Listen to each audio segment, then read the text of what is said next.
What's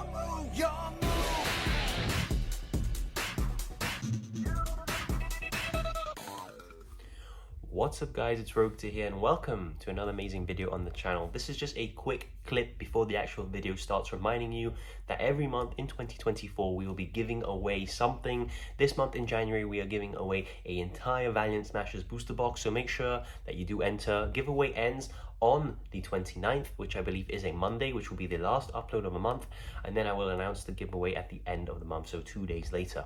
All you need to do to enter this month's giveaway is just comment down below in any one of the videos that are uploaded this month. There should be around 6 videos. Just comment down below what you are looking to pull from Valiant Smashers and you'll be entered into the giveaway. Thank you for watching and I hope you enjoy the video.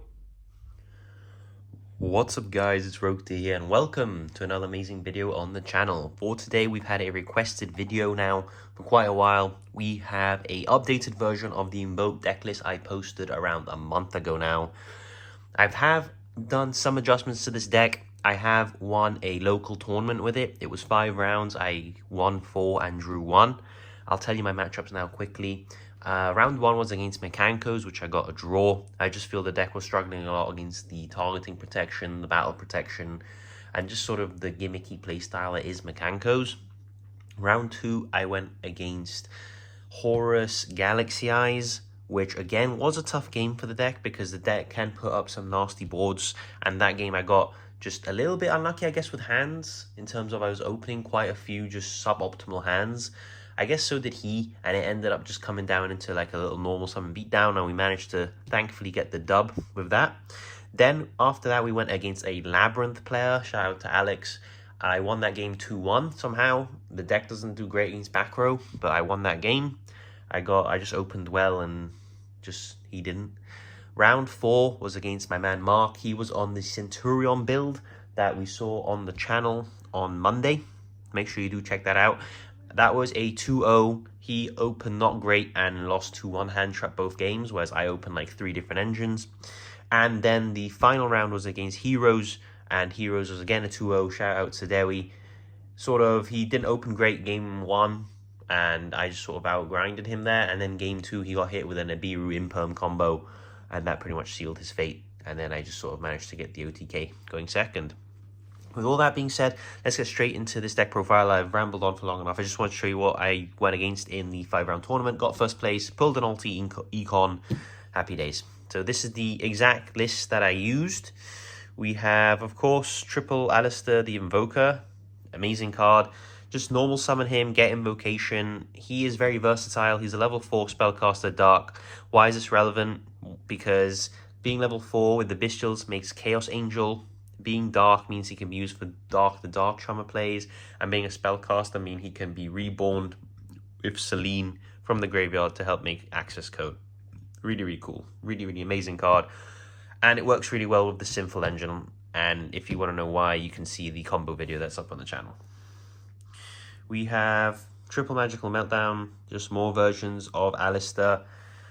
This card's still insane. I still think this is the best Invoke card by a mile. Not only does it grab Aleister, but also just the fact that it stops your opponent from negating and responding to your fusion summons and fusion summon monsters' effects is absolutely crazy. Obviously, when I mean fusion summon monsters' effects, it means usually the effects are on summon, or if on summon use the quick effect, they still cannot respond. So absolutely brilliant card. Love this card. Would play more if I could. We have 1 terraforming and the 1 invocation. I think this is fine. You don't need to play more. The invocation did get crowed twice, and that was in the Centurion matchup. The invocation did get crowed, but thankfully I'm playing so many engines in this deck that even if you lose access to your invocation, and really can only be crowed after you've got your fusion summon anyway, so if you have a monster in your hand you can stop the crow, it's alright because you already have your Omni Negate established and you have other engines helping sort of win the game from there, and they use the crow and invocation. It's alright, you know, that's fine. That is it for the invocation side. I think it's what, 7 cards, 8 cards, 8 cards I think, if you count terraforming. Just really small, really, really cool engine. It's the heart of the deck. Just keep looping Aleister every turn and you'll win the game. It's great. For the expensive part of the deck, we have double the Aleister or the Black Witch. I know, very, very expensive. You can cut this engine if you can't afford it. That's completely understandable. I'm playing it because I'm trying to do, take this deck to competitive tournaments and do well with it. We have the one Jet Synchron. I like Jet Synchron. It gets access to not only the Borrowed Savage Dragon. So if you open Meltdown, Aleister, and the Witch, you end up with Maaba and a Borrowed Savage Dragon, which I think is fantastic. And even if you don't want to use the Borrowed Savage, this card's just really useful for link climbing in general and just sort of threatening. I had in the hero match, I threatened a Borrowed Savage, so he called Synchro, and then I just went into link plays and won the game from there. So very versatile card. Obviously sucks when you draw it, but even if you draw it, it's not too bad. If you don't have Aleister, you can normal summon this. We have Triple Wanted. Just always see this card. I was quite lucky in the tournament. I pretty much saw this card every single game. Just fantastic card. Really, really good. I would definitely recommend playing it if you can afford it. If you can't, you can obviously just play one of the older variations I have on the channel, maybe the Revolution Synchron build instead. I really like this card. I think it's a fantastic inclusion in Invoked, and it really helps just, boost the power level of it. And of course, we have the one original Sinful Spoil Snake Eye. This is mostly going to be used with your Secure Gardener. Your Secure Gardener cannot be used as link material, but you can send it to the graveyard with your original Sinful Spoil Snake Eye, and then with your Witch and a Jet Synchron, you can make a Savage from there, activate Invocation, and get a Maaba. So really nice. Gets you a draw as well. So in the scenarios where you want to reborn your Jet Synchron, or you just want to hopefully get another card so you don't have to pitch your Aleister for the Maaba Monster Negate, Wanted can put this at the bottom of the deck and you can draw a card. So helps, has synergy in that regard as well, fueling the Omni Negates of Maaba. For another engine, we have the Fallen of Albas with the branded Fusion engine. I was a bit disappointed in this engine. I think out of all the engines I have, this is definitely the weakest, but I'm still playing it because it has an insane amount. I think this is probably the card that has the most synergy with the deck, apart from the Wanted stuff. If you open Wanted and Branded Fusion, you have to make the choice of which route you want to go, but this goes so well with our other engines. It's just insane. It goes well with Invoked, goes well with the Bestials, goes well with Dogmaticas, goes well with the Fenriers. Really, really nice. It just annoying that it has the Fusion Summon restriction, because the deck can do so much more than just Fusion Summon now. But, it's Branded Fusion. If they don't have Ash and it goes through, you can send Nubellion, you can do cool plays. Yeah, just watch the combo video and it shows you just what one Branded Fusion can do. Speaking of Bestials, we have the one Bestial Nubellion, double Bestial Druisworm, and the one Bestial Magnamute. That's it for the monsters. And we also play the one Branded Regained. So this is an incredible package. I think the Branded Regained in particular is still being a bit overlooked. This makes SP a draw one every single turn, whilst also making your opponent's banished monsters not come back in the end phase. Of course, if it's a light or dark, which in most cases it will be. Insane. If they out your SP, you can banish it, for example, with one of your Bestials, put it back, draw a card, and then remake SP. So you can basically recycle your extra deck resources that way as well. And Nubellion places it from your deck to the face-up field, so it goes through stuff like Anti-Spell as well, so just incredible. And obviously the Bestials are just DD Crows, but also they are level 6s on big bodies that you can use for Synchro or Link plays. Aleister and any Bestial of Jerusalem and Magnamute is a Chaos Angel. Not many people expect that, and it's just something cool that the deck can do now as well. For the Dogmatica package, we have the one Dogmatica Ecclesia. We also have the one Dogmatica Fleur-de-Lis. We have the triple Nadir Servant and the one Dogmatica Punishment. I think that this engine is absolutely fantastic. I really like the inclusion of Dogmatica Punishment. Going to pick up a QCR just to have hopefully all matching with my Nadir Servant.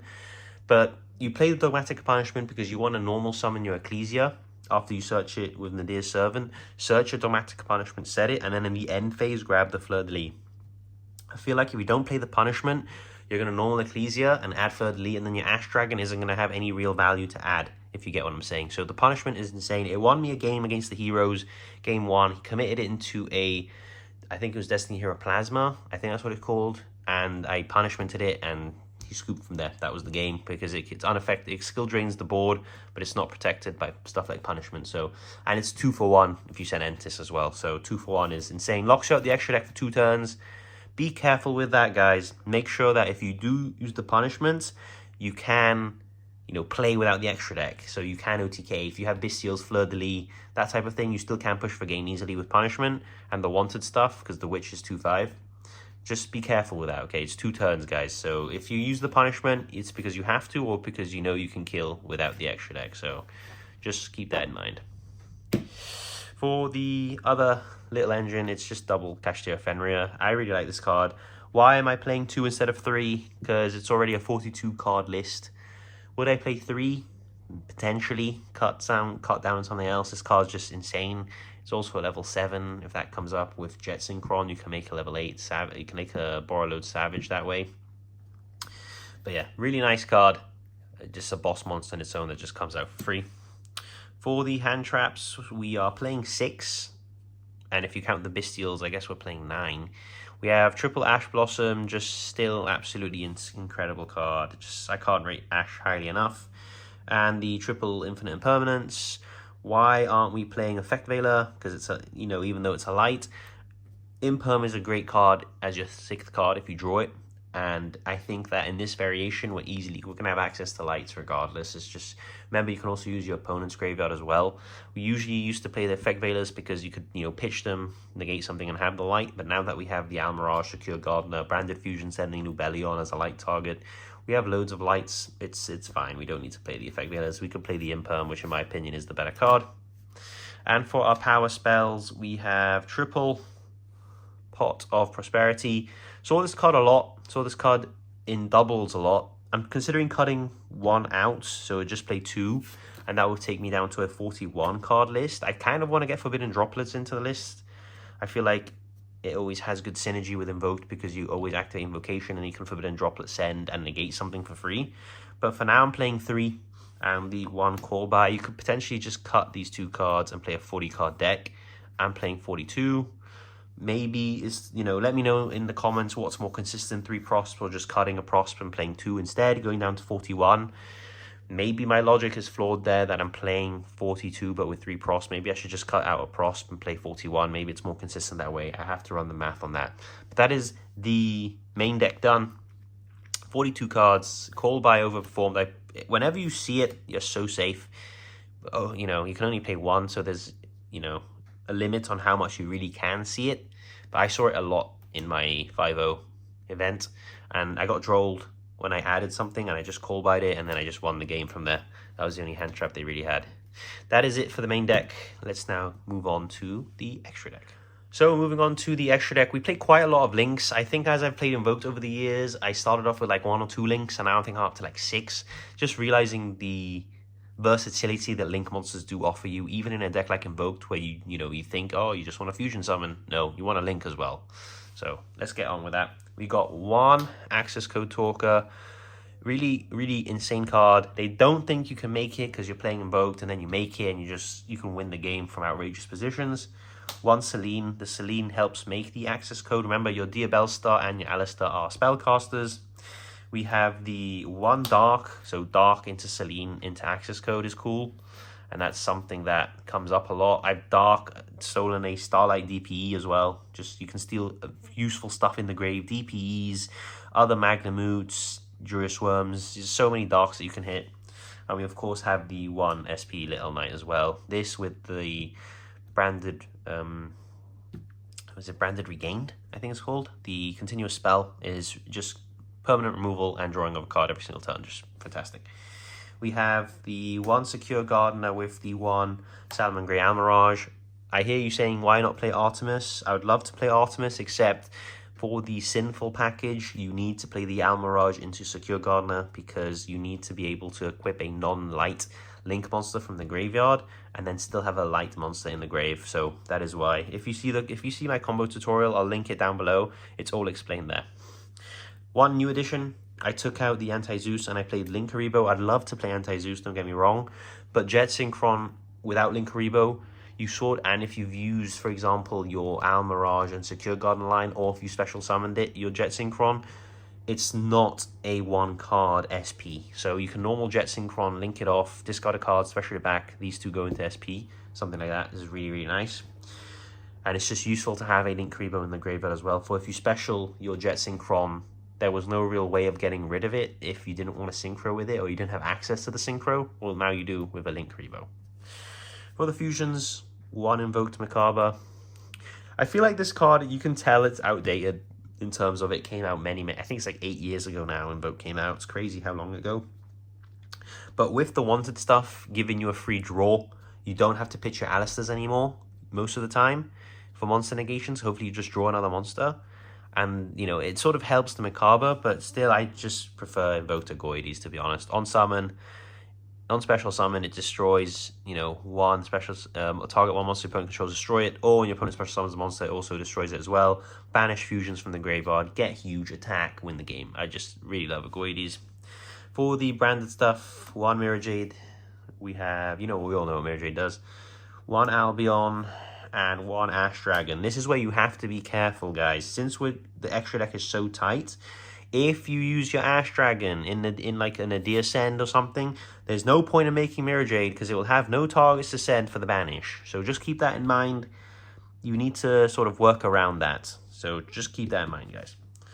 We have the 1 Elder Entity Entis, just for a pop of dogmatica punishment. Go 2 for 1, why not? 1 Chaos Angel. No one expects you make this with a Bestial and Aleister. No one ever sees it coming, and then you just banish a card. And if you use Juriswim, you can chain block. And of course, the 1 Borrowload Savage Dragon for your sinful plays and your Omni Negate. Let's include the side deck. We got 1 Beautiful Token, because we do play Nibiru in the side. And for the side, triple Nibiru. It's a light, which is cool if you can side into more lights. But as I said, lights aren't really an issue. Nibiru is Nibiru. Your opponent doesn't respect it. They get hit by the rock, and you usually win the game. So it's really nice. It's really nice to have an extra body. You sort of underestimate how many bodies this deck can get on the field. It's nothing like Rescue Ace, but you can do some cool link plays. I have triple Drone and Lockbird because I don't want to lose to Vanadium, and I don't want to lose to loads of combo decks. So that's why I play Droll. Double of the triple Tactics Thrust. There's just so many powerful spells in this deck. Branded Fusion, Terraforming, Nadir's Servant, Pot of Prosperity. It's so many targets, and this is before we side some win. Thrust is like, you know, mandatory in my opinion. We have triple of the Cosmic Cyclone. Sided this card in against Centurion. It's amazing to hit the field spell with it. Shuts off their synchro plays for your turn at least anyway. Sided in, never saw it. Thankfully, you know, didn't need it. We have the 1 Ultimate Slayer. Sadly, this card isn't as good anymore because we can't hit Xyz monsters. But I'd like to still test it out. Maybe just replace this card. Play another powerful one of instead. I don't know, maybe play like Snatch Steal or whatever you feel like playing. We have the 1 Harpy's Feather Duster as well. We really struggle into back row matchups, so at least this way we have 4 cards we can side in with the triple Cosmic and Feather Duster. We have the 1 Evenly Matched. Again, another card we can side in 2 back row or combo decks. Just serves a dual purpose there. And we have the 1 Dimensional Barrier. So the theory behind this is we try and play, and if we get hand trapped a lot, we thrust into D-Barrier and then hopefully skip their turn anyway. So that is the theory behind D-Barrier being at 1. So I thank you very, very much for watching this video. Hope you guys are seeing the invoked way. If you guys have different variations that you played, please do let me know. And I'll see you all in the next video. It's time! Let's go!